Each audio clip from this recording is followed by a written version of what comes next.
Dr. Jovan Kurbalija in Geneva in Switzerland.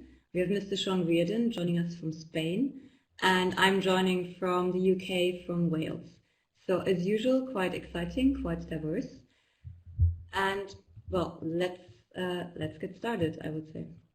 So, welcome to our September WebDebate. As usual, we meet on the first Tuesday of the month to discuss topics in diplomacy. What we aim to do here is really to give food for thought for practitioners and scholars, and to give inspiration and advice for the next generation of young diplomats. This debate is organized by DiploFoundation in the framework of the International Forum on Diplomatic Training. My name is Katharina Höhne, and I'm a research associate in diplomacy and global governance with DiploFoundation. So today we meet to raise quite an important question. The question is, should we take new diplomacies seriously? The debate will focus on issues surrounding so-called new diplomacies. So we have terms such as digital diplomacy, health diplomacy, environmental diplomacy, and education diplomacy, among others. They highlight new diplomatic practice. They point to the use of new tools, the emergence of new actors, and new processes.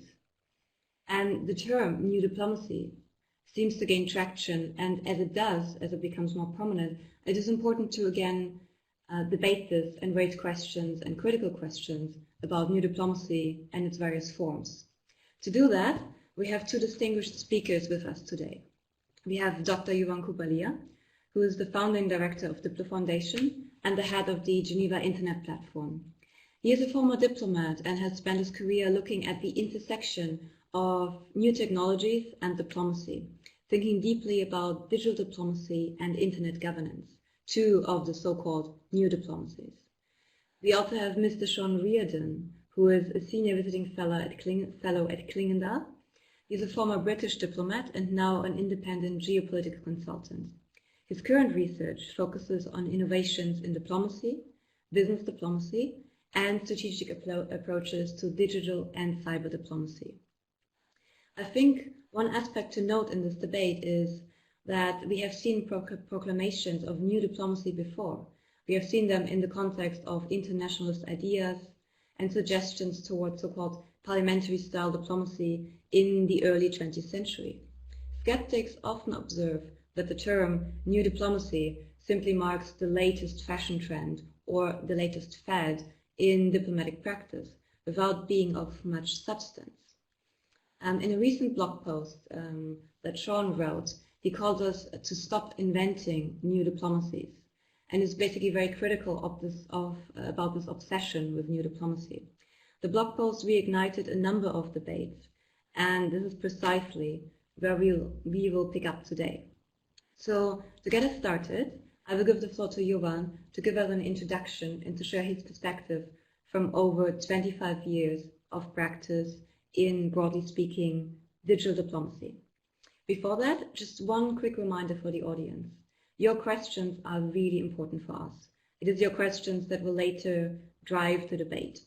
So please, as Jovan and Shaun speak and share their experiences, please share them in the chat window at the left-hand side. I will collect the questions and will then pose them to Shaun and Jovan.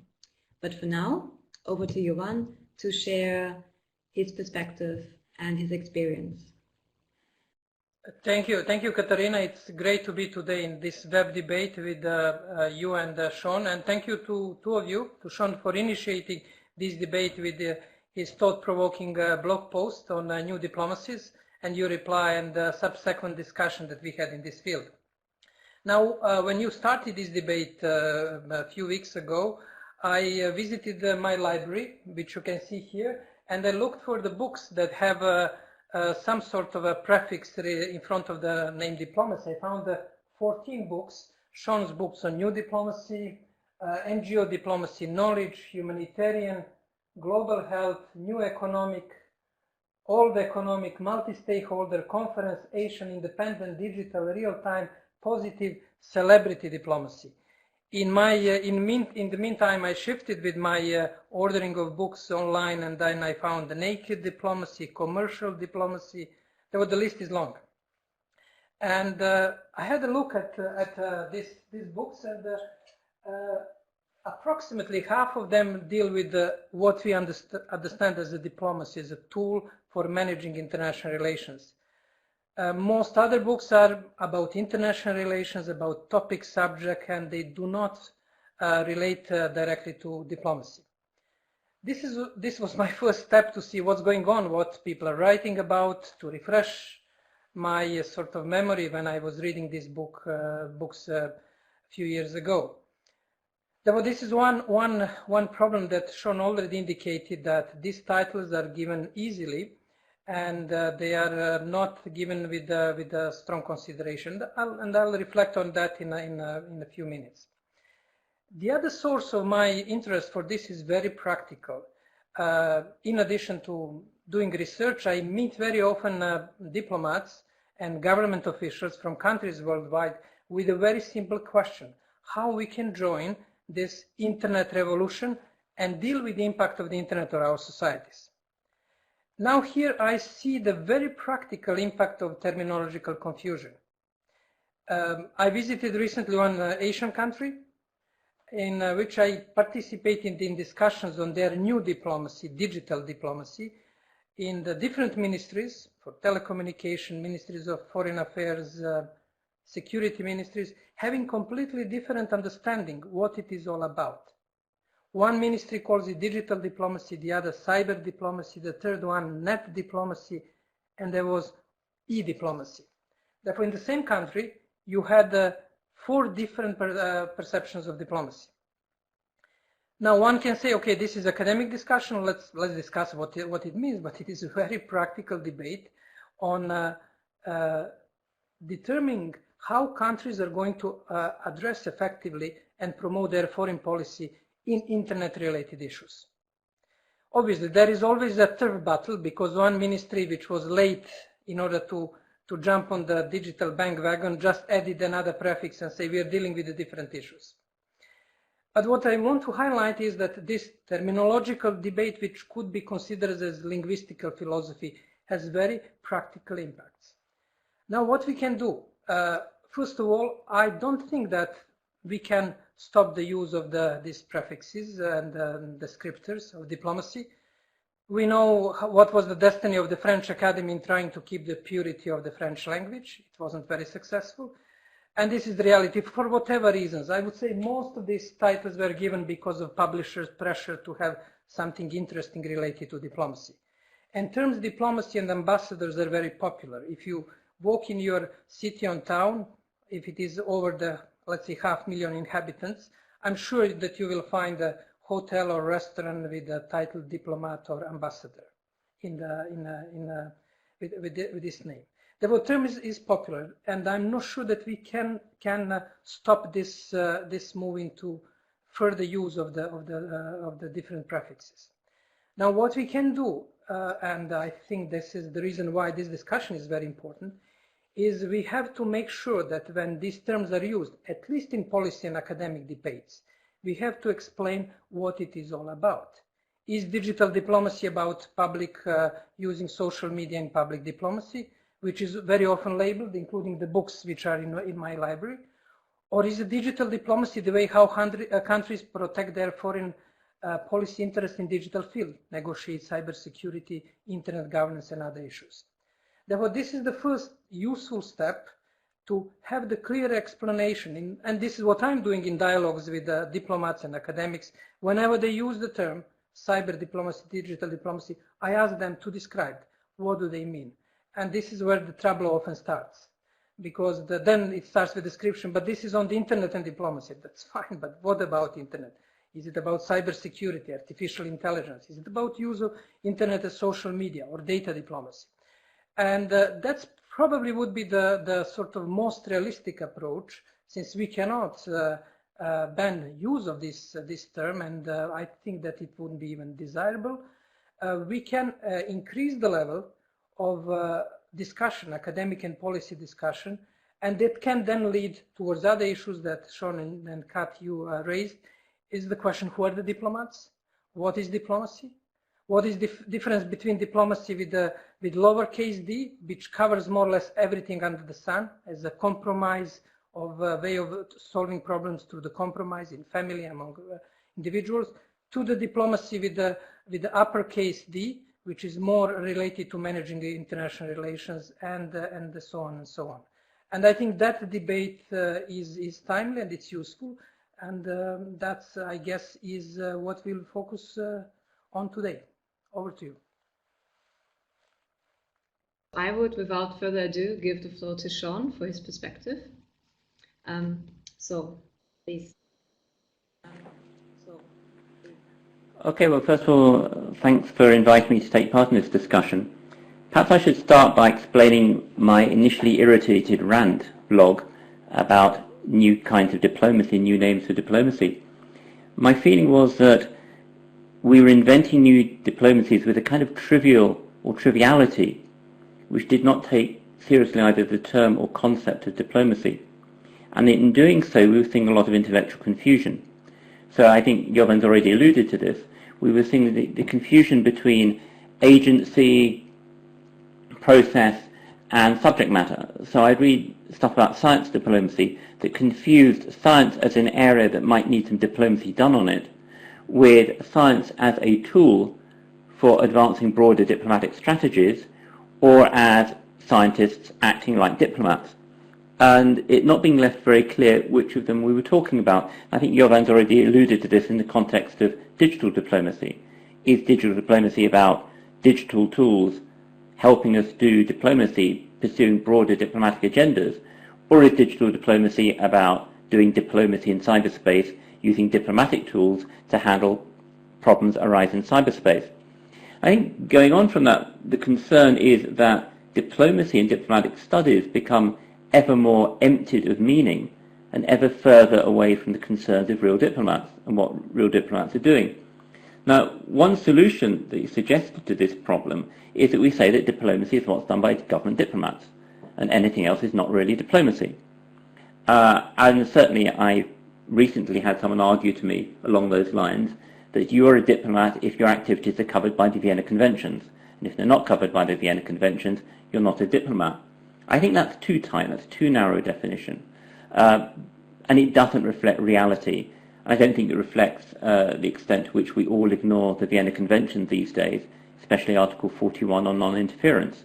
However, I do think we need to get a handle on what it is to be a diplomat.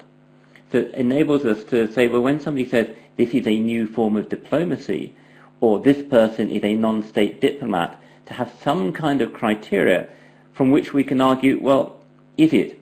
Are they behaving like a diplomat, or are they not? And to pick up a suggestion you made, Katerina, I don't think it's good enough to list what diplomats do, because the kind of things that diplomats do are done by lots of people who are not really diplomats. So if we say that diplomats negotiate, they lobby, they do political analysis, etc., we can point out any number of people who do these things who are not diplomats and who would not want to be called diplomats. Nor does it work by saying, well, they do all of these things. Well, because diplomats don't do all of the things we associate with diplomats, either in one posting or in their entire careers. So I think we have to find more subtle ways of deciding what it means to be a diplomat, or what it means to do diplomacy, to give us some kind of guidance on whether all these new activities really are diplomacy with a big D, or a very useful device for getting some more higher education funding. And I'll leave it there, and perhaps we can come back into what it actually is to be a diplomat later in the discussion. Absolutely, thanks. So I mean, what I take from these kind of introductions so far is this very interesting question of how do we get at the question, what is diplomacy? And there are different ways, right? We have an official definition in the Vienna Convention on diplomatic relations, which is very narrow, and I think both Jovan and Shaun would reject that. We have a way of looking at it by looking at practice. So what is it that diplomats do? And then from there develop an idea of who they are. We have an idea, a way of looking at diplomatic functions. So what is it that this diplomacy is meant to do, is meant to accomplish? And then those who work towards accomplishing that are diplomats. So there are different ways of getting at the question. I have two questions from the audience. And then I would like to push a bit more on this question of why do we have to debate what is diplomacy and what the danger of perhaps new diplomacy is, or what the perceived danger of new diplomacy is. So the questions so far from our participants are kind of focused and in one sense technical. So Suhila from one of our courses, she asks, what is the difference between e-diplomacy and cyber diplomacy? And again, this question also reminds us that we're dealing with a lot of terminology here. And then the question always is, how does this terminology relate to practice? And how are different terms actually distinguished, or are they really mean the same thing? And then the second question comes from Nabil, also from one of our courses. So he took the public diplomacy course with us. And his hunch is that many of the so-called new diplomacies really fall under the broad umbrella of public diplomacy. So these two questions. And also I would like to add this push on what is the danger of new diplomacy, or what is the perceived danger of new diplomacy. In his first blog post, Shaun, you wrote, we must end the obsession with creating new types of diplomacy. It was probably a mistake inventing public diplomacy and digital diplomacy. And undoubtedly, it led both scholars and practitioners into unhelpful and potentially harmful cul-de-sacs. So maybe an explanation why, what is the concern, and why do we need to keep raising this very question? And then also, if you like, a response on the two questions from the audience. I don't know which one of you would start, but perhaps we can start with Jovan on digital and cyber and this question of public diplomacy. Great. I think it is a very, very good question and good point. And we have been following use of the prefixes cyber, e, net, online for almost last 15 years, since the World Summit on Information Society. And what we noticed that initially it was used completely interchangeable. You use cyber, e, online without any sort of differences. Over the last 3 to 4 years, we noticed slight segregation and slight focus on use of the cyber more for security issues. E completely disappearing for one simple reason, because it was strongly pushed 15 years ago by the European Union with so-called Lisbon agenda, which had E all over the place, e-education, e-health, e-jobs, and everything else. Lisbon agenda more or less failed, and the prefix E disappeared. Nowadays it is a digital. European Union has a digital single market, and the digital is moving into the field. What we noticed over the last 3 to 4 years is that there is now more clear use. And if you speaker uses more cyber, he tends to speak on the issues related to security. European Union has official definition by the European Union Council of cyber diplomacy, which is basically cyber security, application of diplomacy to cyber security issues. We recently ran the course on the digital commerce, and we wanted to give we wanted to call it e-commerce or e-trade. Then we realized that there are two countries. One is United States is using mainly term digital trade, and China, which are the main protagonists of the debate in the WTO, is using e-commerce. Therefore, whatever you choose, you tend to give the sort of focus. Therefore, we found the compromise solution of calling our course digital commerce. Therefore, picking the prefix from the United States and the name from China. Therefore, the issue is becoming sometimes politicized, because people countries try to converge their differences around the use of specific prefixes. But what we are going to face is a more clear segregation of the use of different prefixes, mainly cyber and digital. Cyber related to security, and digital to commercial and other issues. Online tends to be used around the human rights, and this is more or less net, e, and the virtual are gradually disappearing. Thanks, Jovan. I think it's really interesting, because what we notice is terminology is not fixed, right? It's changing. It's changing in practice, and it might mean different things to different actors. So perhaps we should take a more laissez-faire approach to these kind of terminologies and just look at how they are used in practice. But over to Shaun for his reflections. Briefly on the point that Jovan was talking about, I tried about a year ago in a blog piece for USC to distinguish between digital diplomacy and the use of digital tools to advance broader diplomatic agendas or broader diplomatic strategies, and cyber diplomacy as the application of diplomatic techniques to problems arising in cyberspace, including cybersecurity issues, but also issues like regulation of cyberspace, etc. And I think there's some quite interesting parallels between real world and cyber world, both in terms of how we use diplomacy in them and how we use security and technical security measures. The sort of parallel between the way in which cyber diplomacy can complement cyber security and normal diplomacy is a complement to security or military policies. On the question you asked me about really public diplomacy, digital diplomacy, what was wrong with them, what were the dangers of these new diplomacies, I think the biggest danger is that we think that they're ends in themselves. This happened with both public diplomacy and digital diplomacy. The people dealing with them or studying them forgot that any form of diplomacy must be part of a broader diplomatic strategy. We do diplomacy to achieve things. We do diplomacy to achieve policy objectives, whether we're state actors or non-state actors. And therefore, diplomatic tools must form part of broader strategies to achieve ends. And with public diplomacy, we got so obsessed about image, national reputation, that we ended up in the cul-de-sac of nation branding, which was a foul place to end up. And in digital diplomacy, we've ended up with this obsession with social media, with so much of the literature on digital diplomacy only writing about Twitter, about Facebook, and ignoring the far broader, much more interesting digital tools out there, which diplomats are not using as adventurously or as innovatively as other sectors. And again, I think it's a consequence of labeling something as digital diplomacy, thinking it's something an ambassador must tweet to be present in social media, rather than he should be doing this if this is effective in advancing a broader diplomatic agenda. So I think those are the dangers. And you see it with, I saw a tweet this morning about gastro-diplomacy, which was a presentation of a melon from one to another, which provoked my rather tongue-in-cheek. Talk of gastro-diplomacy without strategy is breakfast, and it's about time for it. But I do think we get in the danger that we start getting so obsessed with the particular new diplomacy we've invented, we've forgotten it's supposed to be part of broader strategies achieving policy objectives, whether as state or non-state actors.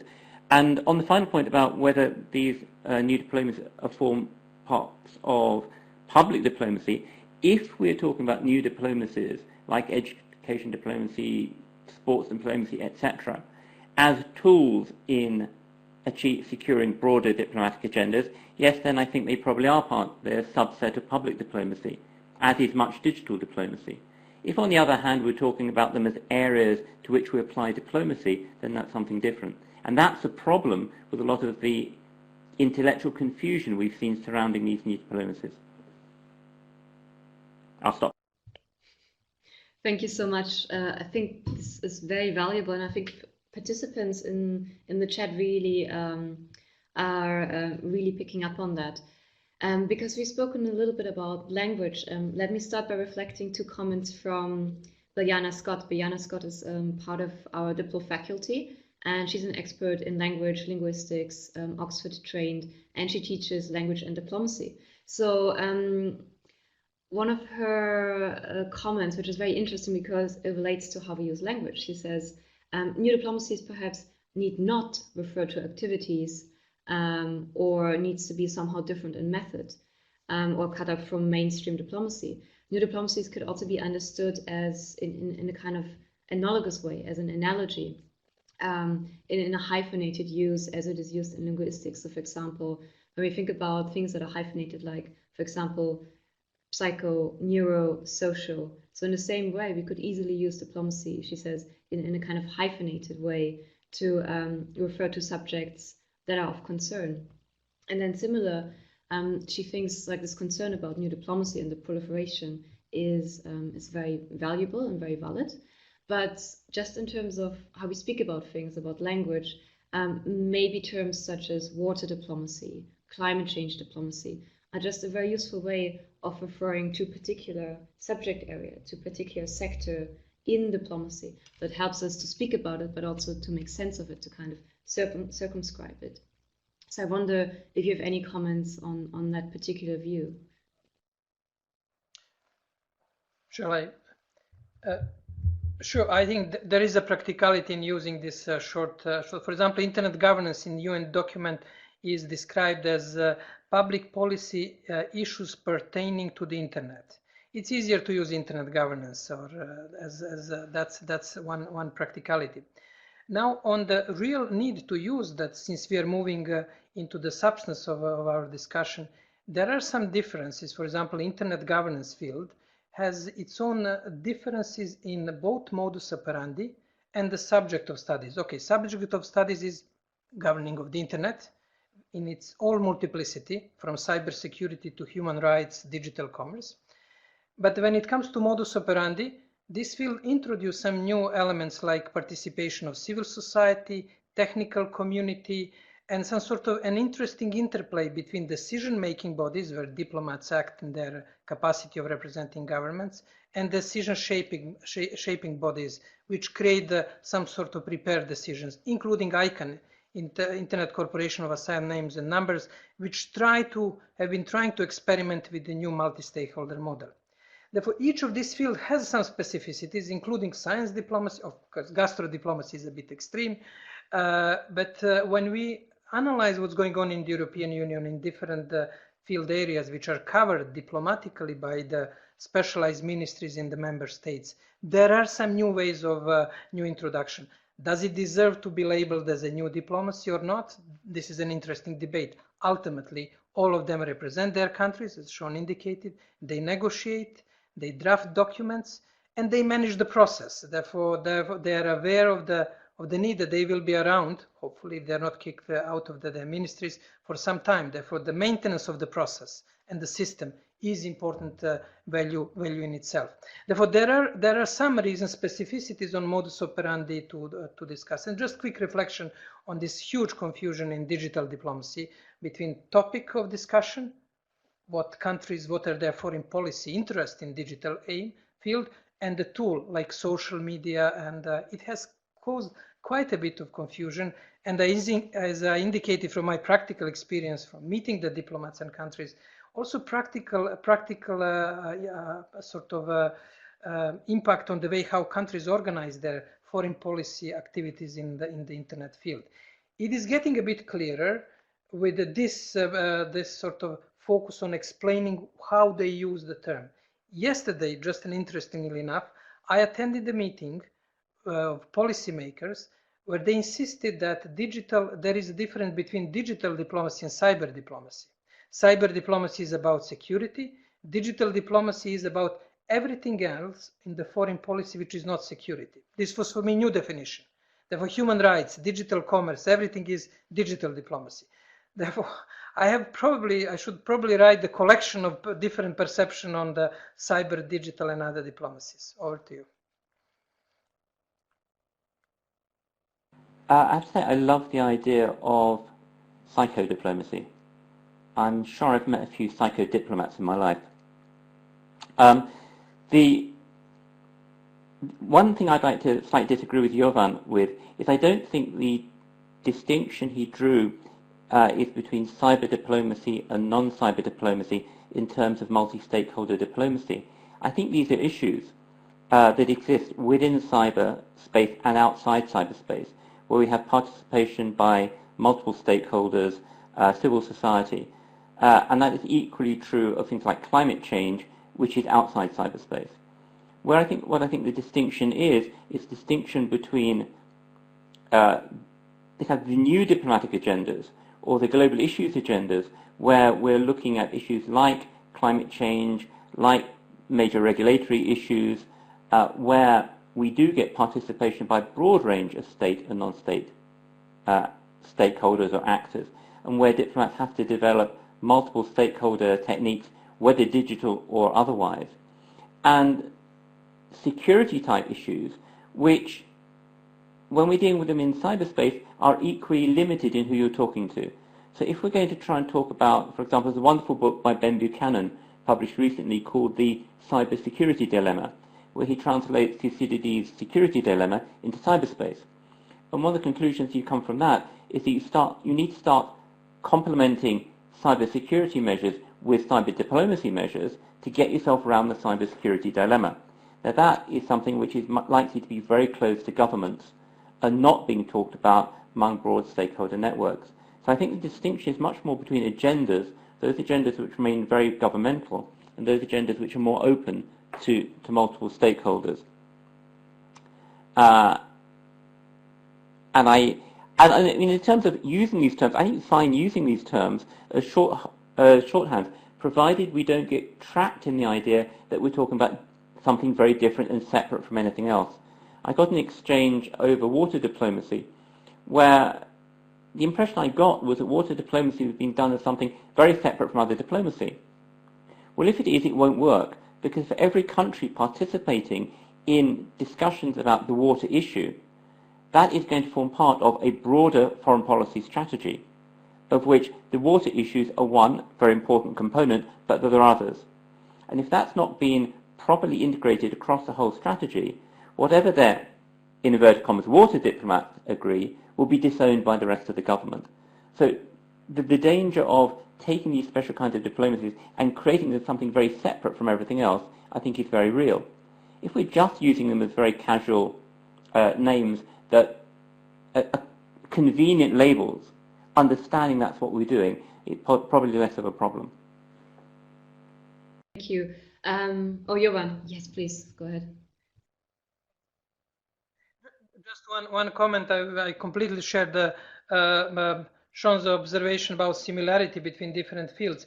One fundamental difference between internet governance and other fields, climate change, migration, food, and you name it and you have it, is that internet governance created its own non-governmental governance, global governance. And basically it existed during the 90s, and then governments tried to join the already existing global governance during the World Summit on Information Society. Unlike climate change, where the governments first sat around the table, adopted convention in Rio and later on Kyoto Protocol, and recently Paris, or in any other field. This is a slightly different sort of dynamics, because governments are trying now to enter the already fully functional field run by technical community. And that's sort of probably the major difference between internet governance and other fields. And I shared that the problems are usually similar, how to extend the diplomatic space to other actors, although I'm seeing that we can have some sort of backlash, and I can see that the spaces for the global consultations and involvement of other actors will be, in my view, unfortunately shrinking in the forthcoming period, and we'll be moving to very traditional geostrategy, security and diplomacy with a focus on Security Council and hard security dilemmas. I just wanted to pick up on something Shaun just mentioned, which was the relationship of different kinds of diplomacy, of new diplomacy, to an overall diplomatic strategy. And I also, in this regard, wanted to bring in a comment from Stefano Baldi, who is an Italian diplomat and the former training director of the Italian Ministry of Foreign Affairs. And so very early on, he said, I think we should focus more on what activities belong to diplomacy rather than who is implementing them. And also in the debate, we kind of touched upon functions of diplomacy. And in this block discussion with Shaun, I raised the example of a number of functions of diplomacy, which are, in my view, information gathering, communication, representation, negotiation. And in that sense, I think at some point in the debate, Shaun, you mentioned that you're quite critical of this approach of just looking at what is the function of diplomacy and then identifying who's a diplomat based on that list of functions. And with that, and with Stefano's comment, and in this kind of zoomed out perspective again, I was wondering if you could comment a little bit on that. So if you're critical of the functions of diplomacy as a way of defining, do you have any suggestion for an alternative? What would be your way of getting closer to the question of what is diplomacy? Yeah, I mean, my problem with the functions of diplomacy, I think it's quite useful to list the functions of diplomacy and what diplomats do, because it reminds us of the continuities as well as the changes.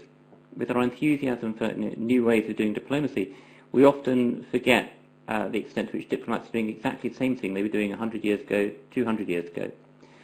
But my problem with it is if you list as you did in your blog, the things that diplomats do, information gathering, analysis, communicating, representation, lobbying, public diplomacy, trying to influence foreign publics, you end up with a list which is also being done by lots of people who are not diplomats. So that lobby companies are doing this, marketing companies are doing this, geopolitical consultancy companies are doing this, and these are companies that we wouldn't want to say are diplomats and would not thank us if we did. And about the only thing that you can say that a diplomat does that is not done by anybody else is formally representing their government. And that's what we're trying to get away from. We're trying to talk about what would enable us to talk about people as being diplomats apart from representing their government. So I think the way that I would like to look at this is to think about the way in which diplomats do this. Can we identify a particular diplomatic mindset, particularly diplomatic way of looking at the world? And I mean, this I picked up really from Paul Sharp's work in a book I thoroughly recommend, The Diplomatic Theory of International Relations, where Paul, in turn picking up on the English school's idea of the international community, talks about a diplomatic community being of diplomats from all countries who share certain attitudes, share certain things about a worldview, things that they have in common as diplomats, that enables them to deal with each other as diplomats, and which distinguishes them from non-diplomats. And the thought here really is that once you become a diplomat, you become socialized into a diplomatic way of life. I mean, I think I've probably appalled most people. I talk about Wittgenstein, but it's like a Wittgensteinian life form, where there are language rules of being a diplomat in terms of social rules, cultural rules about how you behave, and above all, how you see the world. And if you think about some of the things that the vast majority of diplomats do, thinking about the world in terms of greys, for example. This is one, and a spoiler warning, bad joke coming, but I mean, diplomats tend to see the world in shades of grey and not just 50. Diplomats tend to be satisficers. They look for an acceptable solution. They don't look to maximize ideal solutions. Diplomats put great value on putting themselves in the position of the other person, of getting inside the head of other actors, even the bad guys, because you need to be able to see the world from their point of view in order to be able to advise your own government. And I'm not saying that's a definitive list, but this idea that diplomats are in some ways socialized into a particular diplomatic life form, which means they see the world and do the world and deal with the world in certain ways, can give us a handle on what might be a definition of diplomacy in a more, not so much in listing what they do, but in trying to focus on how diplomats act. And if we can say that a non-diplomatic actor or non-diplomat or non-government actor is acting in a diplomatic kind of way, then they would be a diplomat. And one final thought on this, and I think this is very important, is that if I'm right in this, in that there is a diplomatic way of being and it's built around moderate views, seeing the world in terms of greys, being fairly realistic in all senses of the word, and that enables diplomats to mitigate violence, mitigate conflict, because they're able to talk to each other when, for example, politicians can't. You can envisage American diplomats having conversations with North Korean diplomats at the moment in a way that Tillerson or Trump never could. If that does enable us to mitigate international violence, what are the consequences of new actors in international relations who don't share these views, who see the world in black and white, who want to maximize optimal solutions rather than being satisfied with good enough solutions? And does that lead to a greater volatility in international relations, or do the new actors ultimately become socialized as diplomats? Sorry, that's a bit long, I'll stop.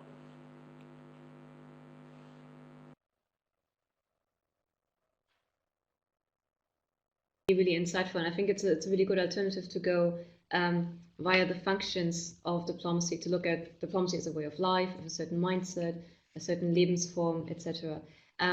Speaking of the shades of grey, this the joke, but also the joke with almost serious consequences. Diana Scott asks, so if that's the case, seeing all these shades of grey rather than black and white,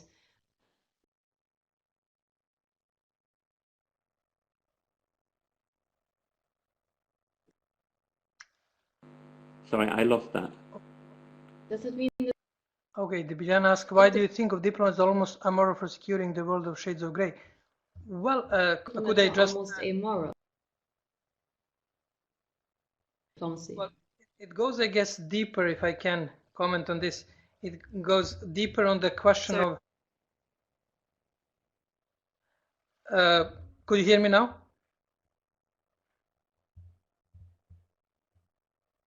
I would say that it goes deeper. The question how the compromise is perceived in societies.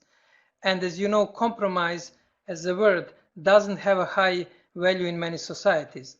I did the informal study from Balkans, where I am coming from, to Western Europe, to even Asian countries. And apparently, compromise in comparison to the national pride, heroism, it has a much, much lower position on the sort of value system. But if you think carefully about the value of compromise, and in that sense, discovering shades of gray, trying to understand the other side, involved in the empathy, if not sympathy, you realize that it has very high value. The question of compromise around the North Korean issue is almost the question of survival of mankind. What is the higher value than that for the human society? Therefore, I think we have to do a lot of work on understanding the ethical and ethical values of compromise as a way of understanding others, engaging with others, and developing empathy. And it is going definitely to be one of the main functions of diplomacy and diplomats in whatever we define them. And that's obviously there are rotten compromises. We had Munich 1938, and we had the examples from the history. But it doesn't mean that compromise should be dismissed. On the contrary, it should be elevated higher on the values, and then it will come back to the discovering 50 or whatever shades of gray in the diplomat's work, understanding the differences, understanding context, which is extremely important. Completely dismissed in the digital diplomacy, where we think by having the access to online resources that we understand the context. And I think we have in vivo, unfortunately, in vivo lecture on the importance of compromise going in front of our us with the North Korean nuclear crisis. Unfortunately, it is already time to wrap up. So we talked about a lot of things today. We talked about functions of diplomacy, diplomatic styles, what it means to be a diplomat, what it means to see the world like a diplomat. We talked about specific examples of diplomacy in the beginning, especially digital diplomacy and its various forms. We all took issue with the definitions. We all took issue with kind of emptying out the concept of diplomacy. So for the last couple of minutes of today, I would simply invite Jovan and Shaun to give us final words, their final reflections on the topic and on our question for today: should we take new diplomacies seriously? And in reverse order, then in the beginning, I'm going to start with Shaun and then to Jovan for his final reflections.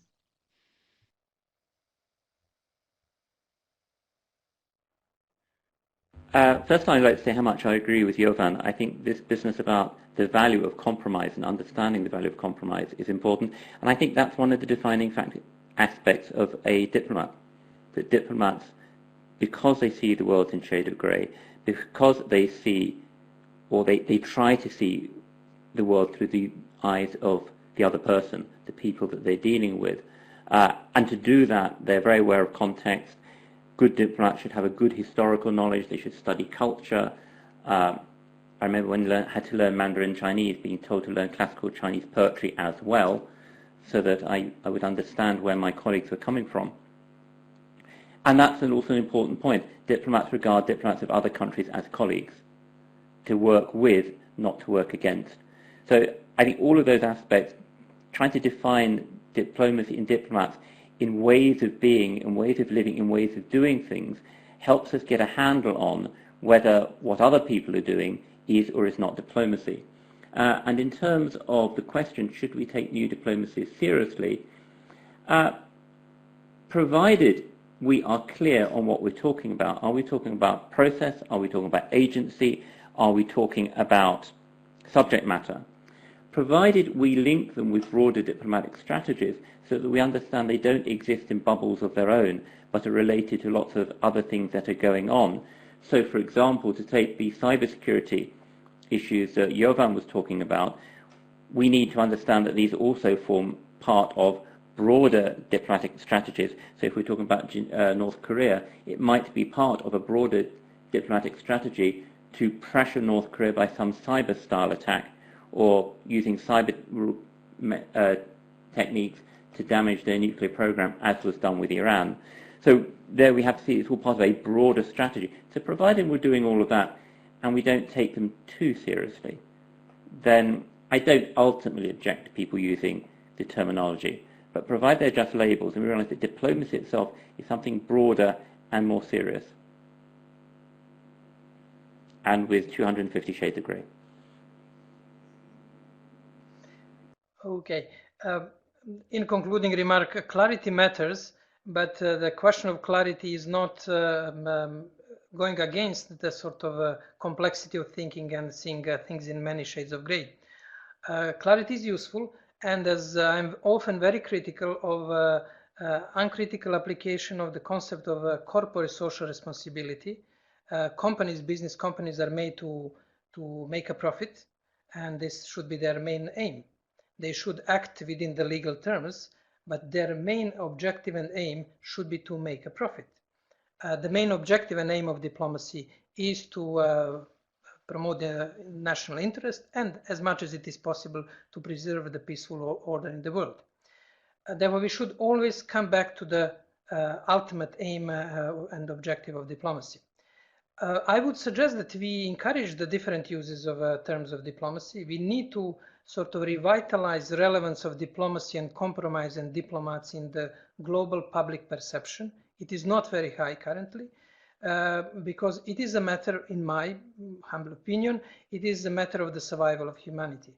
While we are encouraging the various uses of diplomacies and compromise for solving the problems, we should be also introducing in academic circles and policy circles higher clarity how these terms are used. That would be concluding remarks. Thank you. Both Shaun and Jovan for an extremely insightful debate that was very much not just getting us to think, but getting us to think in a very zoomed out as well as in a very zoomed in kind of way. And I think these kind of questions are relevant for both practitioners as well as scholars. And as Jovan and Shaun emphasized, we need to keep raising them, and we need to keep a critical eye on these kind of practices, but also on how we frame them and how we use these words. So first of all, I'd like to thank both Shaun and Jovan for taking the time to be with us today and to engage with the question, should we take new diplomacies seriously? My second thanks goes to the audience and their absolutely stellar engagement with the discussion in our chat. So everyone, thanks for being with us today. And what I would also like to mention is that this debate is the starting point of a series of debates where we will focus on examples of new diplomacy. So for example, next month, and we always meet on the first Tuesday of the month. So next month we explore digital diplomacy as an example of new diplomacy. And there we will aim to distill lessons and best practices for those involved, and particularly with an eye to the next generation of diplomats. So with that, thank you for joining us today. If you would like to stay updated, follow us on Facebook and Twitter or subscribe to our newsletter. We will follow up on this debate with a summary. We will also post a recording. And then in due course, we will let you know about the details of our next debate on digital diplomacy. So thanks again, Shaun and Jovan. It has been an absolute pleasure.